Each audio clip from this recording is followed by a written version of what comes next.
हमारे प्रत्याशी जौनपुर के जाहिद वेग जी, प्रत्याशी भदोही, ओम प्रकाश यादव जी,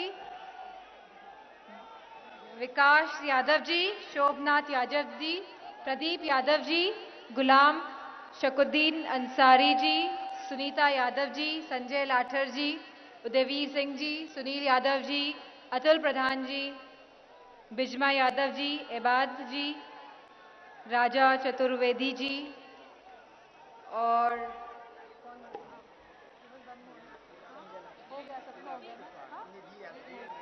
निधि, हमारी बहुत इस बार की युवा महिला प्रत्याशी यहाँ पे उपस्थित हैं।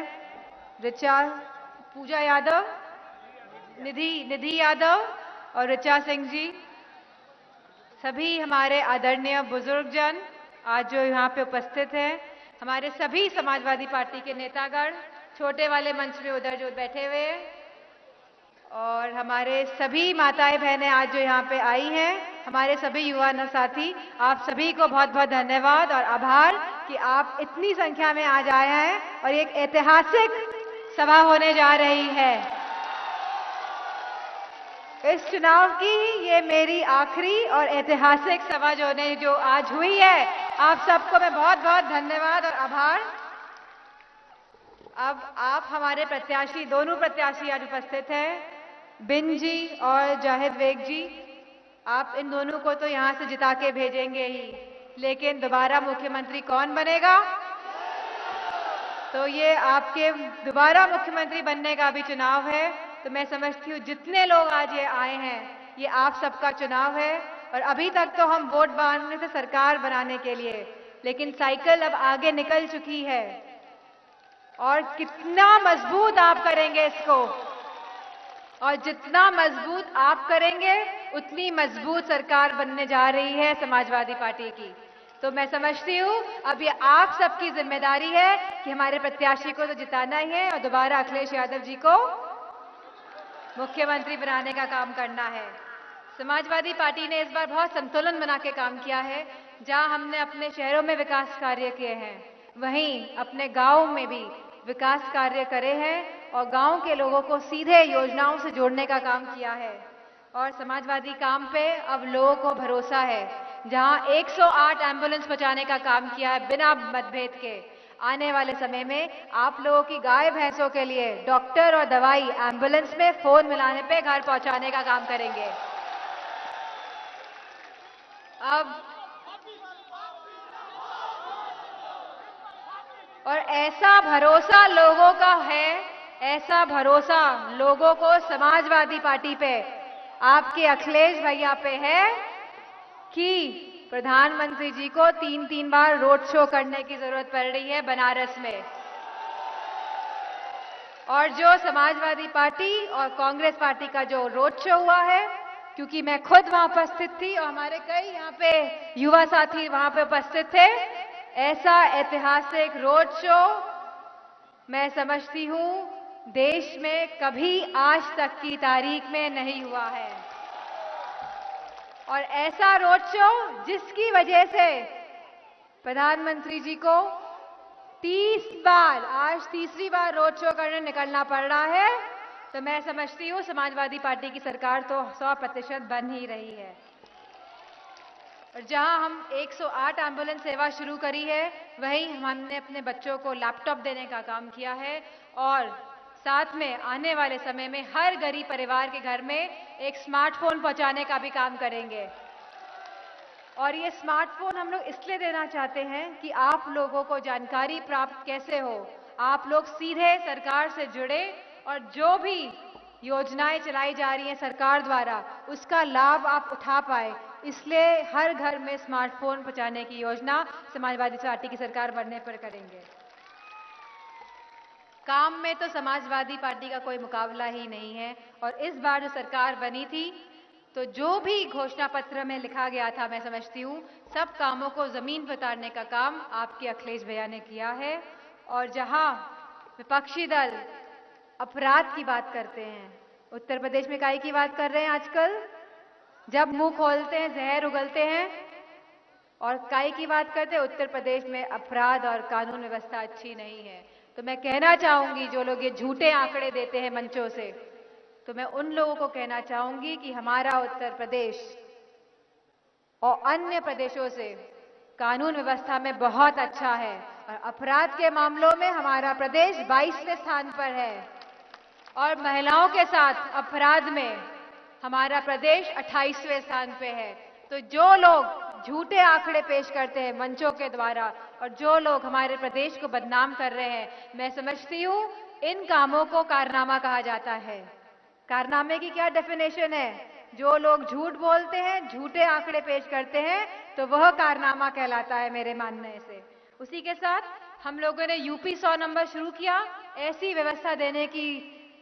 व्यवस्था दी है प्रदेश के लोगों को, जहां आप फोन मिलाएंगे तो फोन तो उठेगा ही, भाषा भी सही होगी जो फोन उठाएगा, और 15 से 20 मिनट पे पुलिस की 100 नंबर की गाड़ी आप लोगों के घर तक पहुंचेगी। और अगर रिपोर्ट भी लिखानी पड़ेगी तो रिपोर्ट लिखाने का भी काम यह पुलिस की 100 नंबर की गाड़ी करेगी। और यह गाड़ी मैं समझती हूँ चौराहों पे दिख रही है, चौराहे पे काली गाड़ी यूपी 100 नंबर लिखा दिख रहा है कि नहीं दिख रहा है? और ये गाड़ी काले रंग की क्यों है? कि उत्तर प्रदेश को एक है गुजराती भाई हैं अखिलेश बाबू जो करते रहते हैं हमारे गुजराती भाई जो ये है। तो हम चाहते हैं कि इन गुजराती भाइयों की नजर ना लगे आपके उत्तर प्रदेश को, इसलिए ये काली गाड़ी है। जहां हमने गाड़ी देने की व्यवस्था करी है, वहीं आने वाले समय में युवा साथियों को, हमारे युवा जितने भी लोग, मैं उनसे कहना चाहूंगी आने वाले समय में ऐसी भर्ती कराई जाएगी जहां 10वीं और 12वीं क्लास का सर्टिफिकेट दिखा देना और दौड़ के दिखा देना, और जो पहले नंबर आएगा उसकी भर्ती पक्की। उसी के साथ अच्छे दिन वालों के मन में और विचारों में क्या था, ये बात तो सबके सामने आ गई कि नहीं आई? तो ये जो अच्छे दिन वाले लोग हैं, जैसे जैसे चरण बढ़े वैसे इनकी भाषा बदली कि नहीं बदली? विचार बदले, भेदभाव और जाति धर्म पे आ गए, दिवाली रमजान आ गए कि नहीं आ गए? और यहां तक कि कब्रिस्तान और शमशान में आ गए। कहां ले जाना चाहते हैं हमारे प्रदेश को, बताएं ये लोग।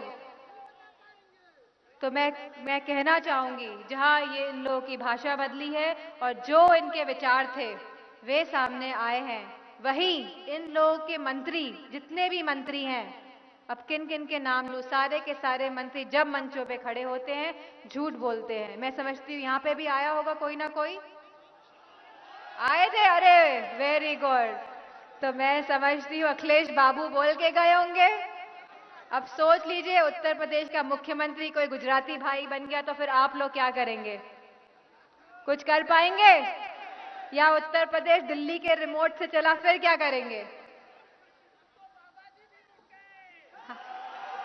और बाबा जी, हाँ एक बाबा जी है लिस्ट में मुख्यमंत्री के, तो मैं कहना चाहूंगी आज तक उन्होंने बिजली का तार नहीं पकड़ा है। अखिलेश भैया ने तो कहा था तार छू के दिखा दीजिए, तो आज तक तार नहीं पकड़ा है।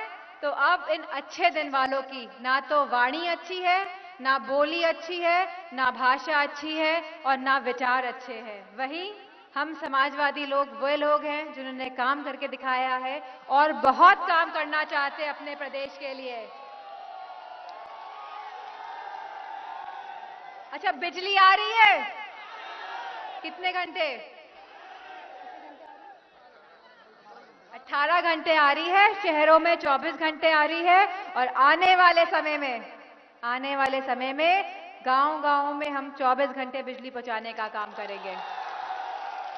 और कारनामा बताऊं क्या कहते हैं? कारनामा, अब पीयूष गोयल साहब है, मंत्री हैं पीयूष गोयल जी, गए प्रेस कॉन्फ्रेंस करने और अपनी बिजली होटल की खुद ही गोल कर दी।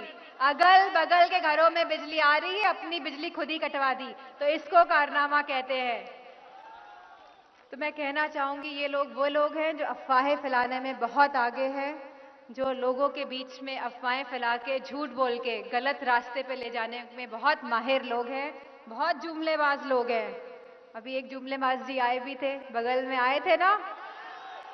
तो ये अब आप लोगों का चुनाव है। हमारे प्रत्याशियों का चुनाव तो है ही, लेकिन अगर ये मजबूत होंगे तो आपके अखिलेश भैया मजबूत होंगे। और मैं समझती हूँ, मुझे पूरा भरोसा है, विश्वास है कि आप अपने भैया को और मजबूत करने का काम इस क्षेत्र से करने जा रहे हैं। इसी के साथ सड़क और पुल तो बना है, यहाँ पे सड़कें बनी है कि नहीं? हाँ,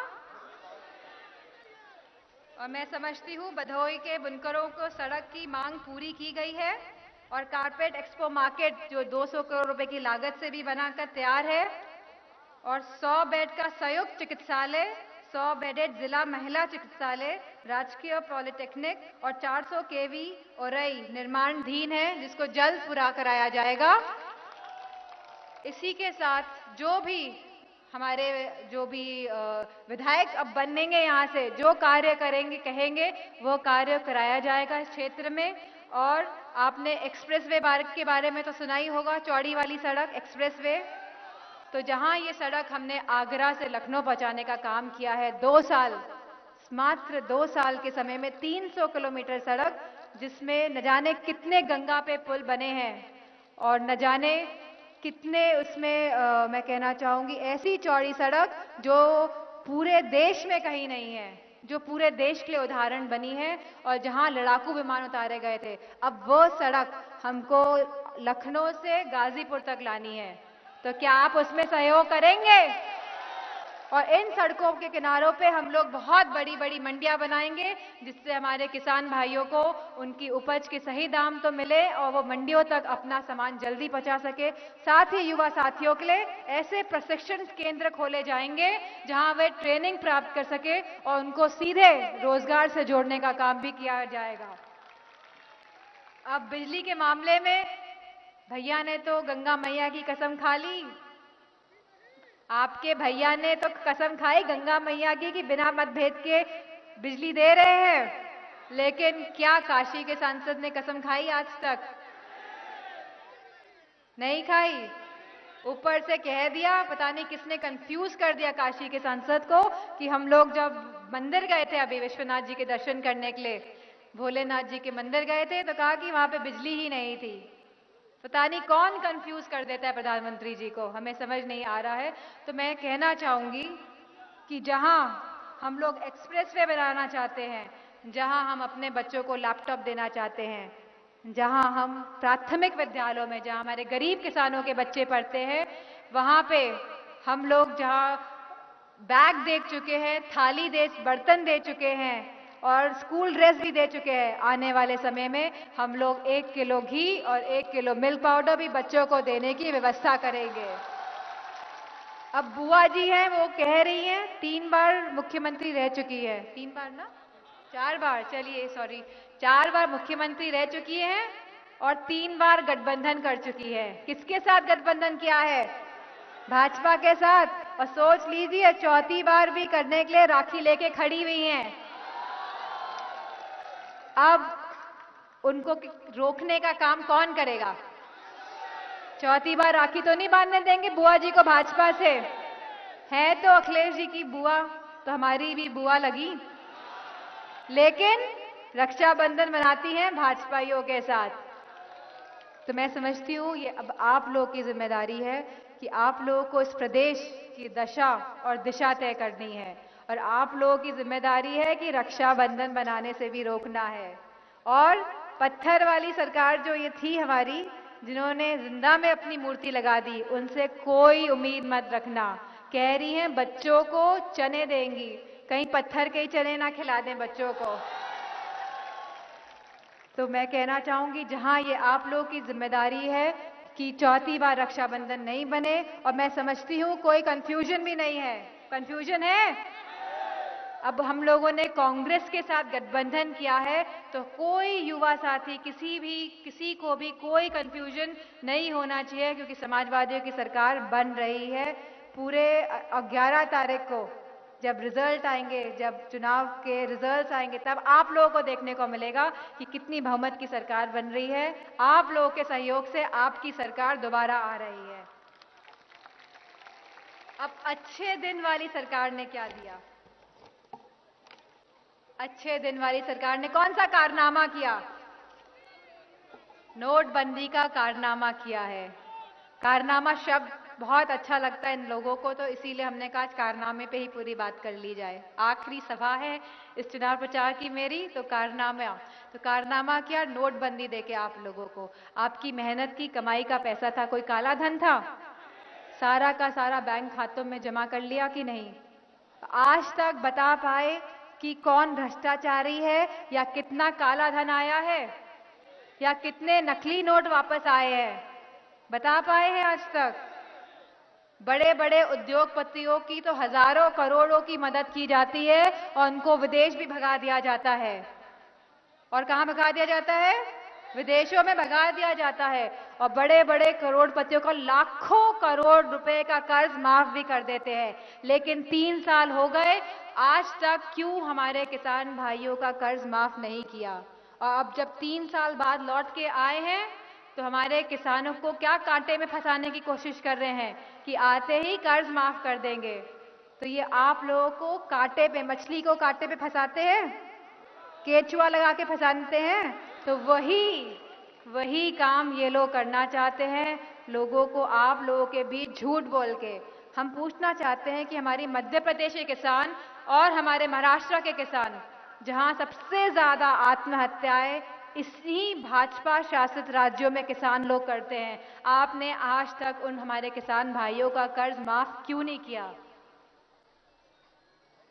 इसका कोई जवाब नहीं मिलेगा आपको, क्योंकि आप लोगों को फंसाने की सोच से वे उत्तर प्रदेश में आए हैं। और मैं कहना चाहूंगी, जहां नोटबंदी ने हमारे किसानों का बहुत नुकसान किया, मजदूरों का नुकसान, हमारे भदोही में कारपेट बनते हैं तो हमारे बुनकरों का भी बहुत नुकसान करने का काम किया है, वहीं छोटे व्यापारियों का नुकसान भी किया है।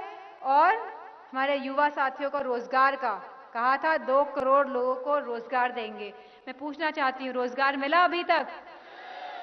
तो जहां झूठे जुमले और झूठे वादे किए इन लोगों ने, तो झूठे वादे करने वालों को भी कारनामा कहते हैं। जो लोग झूठे वादे करते हैं वो चीज भी क्या है, आजकल मीडिया में बहुत दिख रहे होंगे। तो आपके भैया ने कहा है, जो मीडिया में ज्यादा दिखे वो भी भ्रष्टाचारी है, और जो वादा खिलाफी करे वो लोग भी भ्रष्टाचारी है। और हमारे मीडिया के भाई बंधु तो बहुत साथ दे रहे हैं, 2 दिन और साथ दे लें, उसके बाद देखेंगे। वही हमारी महिलाओं का भी नुकसान किया नोटबंदी से। सब धन, गुप्त धन जो होता है, हमारे देश को सोने की चिड़िया क्यों कहते हैं? क्योंकि महिलाएं धन बचा के रखती है, इसलिए कहते हैं सोने की चिड़िया। तो आप लोगों का धन भी बैंक खातों में पहुंचाने का काम किया है। और मैं समझती हूं, अब आप लोग वापस तो करने नहीं वाले, हम महिलाओं और बहनों का धन वापस करेंगे इनको अब धन। और बैंक अकाउंट से अगर 3 बार से ज्यादा पैसे निकाले गए तो उसमें भी अब आपको फाइन देना पड़ेगा, मतलब उसके भी पैसे लगेंगे। अपना पैसा निकालने के लिए भी अब आप लोगों को पैसा देना पड़ेगा। तो मैं कहना चाहूंगी, जहां सिलेंडर की बात कर रहे हैं, हमारी महिलाओं का सिलेंडर 3 साल में मन की बात करते करते कहां पहुंचा दिया? 3 साल में मन की बात करते करते 400 से 700 रुपए पहुंचा दिया। और प्रचार करते करते पिछले 1 महीने में 800 रुपए तक पहुंचा दिया कि नहीं पहुंचा दिया? होली तक का तो इंतजार कर लेते, गुजिया बनने तक का तो इंतजार कर लेते ये लोग। इनसे ये भी नहीं हुआ। ये लोग किसान विरोधी और गरीब विरोधी लोग हैं। मैं कहना चाहूंगी, वहीं उत्तर प्रदेश की सरकार ने जहां 55 लाख महिलाओं को अपनी पेंशन योजना से जोड़ने का काम किया है, आने वाले समय में हम 1 करोड़ गरीब महिलाओं को इस पेंशन योजना से जोड़ने का काम करेंगे। और हर गरीब महिला के सीधे अकाउंट में 1000 रुपए प्रति माह पहुंचाने का काम भी करने जाएंगे। इसी के साथ चूल्हा तो नहीं मिला है, मुझे लगता है चूल्हा मिला है किसी महिला को यहाँ पे? चलिए कोई बात नहीं, चूल्हा भी नहीं मिला और सिलेंडर के दाम भी बढ़ा दिए। तो आने वाले समय में हम लोग हर महिला की रसोई में, हर अपनी माताओं और बहनों की रसोई में एक प्रेशर कुकर पकाने का काम करेंगे, जिससे आप लोग जल्दी से खाना बना लें। और इसी के साथ जहां 33% आरक्षण देंगे अपनी माताओं और बहनों को सरकारी नौकरी में, वहीं आयु सीमा को भी समाप्त करने का काम करेंगे। और 10वीं 11वीं 12वीं क्लास छात्राएं जो हमारी हैं पास करती हैं, उन सभी को निःशुल्क साइकिल यानी कि मुफ्त में साइकिल देने का भी काम हम करेंगे। जहां कन्या विद्याधन देंगे, वहीं अपनी बहनों की शादी के लिए जहां 10,000 रुपए देते थे, अब 20,000 रुपए देंगे और जरूरत पड़ी तो इस धनराशि को भी बढ़ाने का काम हम समाजवादी लोग करेंगे। किसानों की सिंचाई मुफ्त है। मैं समझती हूँ समाजवादी पार्टी ऐसी पार्टी है जिसने हमेशा से किसानों के बारे में सोचा है, और अगर किसी किसान की जमीन गिरवी है सरकारी बैंकों में तो वो किसान की जमीन बिक नहीं सकती, भले ही किसान कर्ज ना वापस दे सके। ये नियम लागू किया था हम समाजवादी लोगों ने, और जहां 50,000 तक के हम लोगों ने कर्ज माफ किया है किसानों का, और उत्तर प्रदेश की समाजवादी सरकार ने 1,600 करोड़ रुपए माफ किया है किसानों का। आने वाले समय में अगर 50,000 की राशि 1 लाख तक बढ़ाने का काम करेंगे और 1 लाख तक का कर्ज माफ करने का काम उत्तर प्रदेश की समाजवादी सरकार करेगी। इसी के साथ लोहिया आवास दिए हैं जिसमें 3,05,000 रुपए मिलते हैं सभी गरीब परिवारों को, तो और गरीब परिवारों को इससे जोड़ा जाएगा, और मैं समझती हूँ बजट में डबल पैसा दिया जाएगा जिससे कि हमारे गरीब परिवारों के घर में को घर मिले, वो अच्छा घर बना पाए इस धनराशि से। वहीं जनेश्वर मिश्र ग्राम भी बनाए जाएंगे। और अब मैं समझती हूँ कोई कंफ्यूजन तो नहीं है, समाजवादियों ने काम किया है, आपके भैया ने काम किया है, तो अब ये किसकी जिम्मेदारी है कि ये सीटें निकालनी है भदोही से? आप सबकी जिम्मेदारी है। आप लोगों को तुलना करनी है कि कौन सी सरकार ऐसी है जो आपके बारे में सोचती है और कौन सी सरकार ऐसी है जो जुमले पे जुमले आपको देती है, झुंझुने पे झुंझुने दिखाती है। और कारनामे की बात करूं, थोड़ी सी कारनामे की बात, तो कारनामा कोई काम नहीं करना और खाली बातें करने को कारनामा कहते हैं। और जो लोग अखिलेश बाबू बाबू कहते हैं, हमारे गुजराती भाई हैं, उनके कारनामों के बारे में तो आप जानते ही होंगे। और अपनी नाकामी, कोई काम नहीं करना और अपनी नाकामी का ताज किसी दूसरे के सर को में पहनाना, इसको कारनामा कहते हैं। झूठे आंकड़े पेश करना मंचों में, और हमारे प्रदेश को बदनाम करने को कारनामा कहते हैं। वहीं एक फौजी की बेटी हूं तो आज कह के जाती हूं ये बात, फौजी की बेटी हूं और अभी आज भी मेरा परिवार जो है वो फौज में काम कर रहा है, सरहदों पे है। तो हमारे सरहदों के जो जवान शहीद होते हैं, जो फौजी, जो सेना के लोग शहीद होते हैं, उन लोगों की जो शहादत होती है, उन लोगों का जो बलिदान और त्याग होता है, उसको भी अपने सर में पहन लेना। मतलब फौजियों की जो हमारे जो लोग, जो जवान, जो किसान, जो सरहदों में जान देते हैं, उनकी शहादत का ताज भी अपने सर में पहन लेने को कारनामा कहते हैं। तो ये लोग ऐसे हैं जिन्होंने राजनीतिकरण किया है हमारी फौज का भी।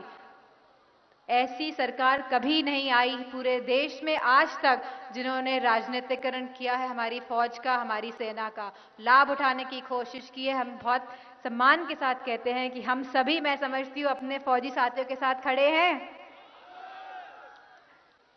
ये प्रूफ करने की जरूरत तो नहीं है कि हम लोग राष्ट्रवादी हैं या नहीं हैं, इसका भी प्रमाण पत्र देना पड़ता है इनकी सरकारों में। तो मैं कहना चाहूंगी, बहुत सोच समझ के इस बार आप लोगों को वोट डालने जाना है और साइकिल का बटन दबाना है, जिससे कि उत्तर प्रदेश में ऐसा मुख्यमंत्री बने, ऐसा पढ़ा लिखा मुख्यमंत्री बने जो आपके प्रदेश को आगे लेके जा सके, जिसके विचार साफ हैं, जो सबको एक साथ लेके आगे जाना चाहता है। और ये अब आपकी साइकिल है, आपकी उम्मीद की साइकिल, आपकी खुशहाली की साइकिल है कि नहीं? और आप ही को चलानी है कि नहीं? और स्पीड कितनी होनी चाहिए? तेज होनी चाहिए कि नहीं? तो मैं समझती हूँ जो लोग 4.5 मुख्यमंत्री कहते थे, उनके पास आज एक भी चेहरा नहीं है मुख्यमंत्री का, है? और सोच लीजिए, गुजराती भाई आ गए मुख्यमंत्री बनके तो क्या होगा? तो अब ये आपका चुनाव है और मुझे पूरा विश्वास है, पूरा भरोसा है कि आप ज्यादा से ज्यादा मतों से हमारे दोनों प्रत्याशियों को जिताएंगे और हम जो विकास कार्य होगा इस क्षेत्र का करेंगे। इन्हीं शब्दों के साथ, इसी भरोसे उम्मीद के साथ कि आप सब लोगों का सहयोग हमें मिलेगा। आप सभी को बहुत धन्यवाद। और 8 तारीख को साइकिल का बटन महिलाओं से कह रही हूँ, महिलाओं से जब तक पी आवाज ना आ जाए हिलना नहीं मशीन के आगे से, साइकिल का बटन दबाइएगा। और इसी भरोसे उम्मीद के साथ सबका बहुत बहुत धन्यवाद। आएंगे इतिहास पुनः हम बढ़ेंगे फिर खिले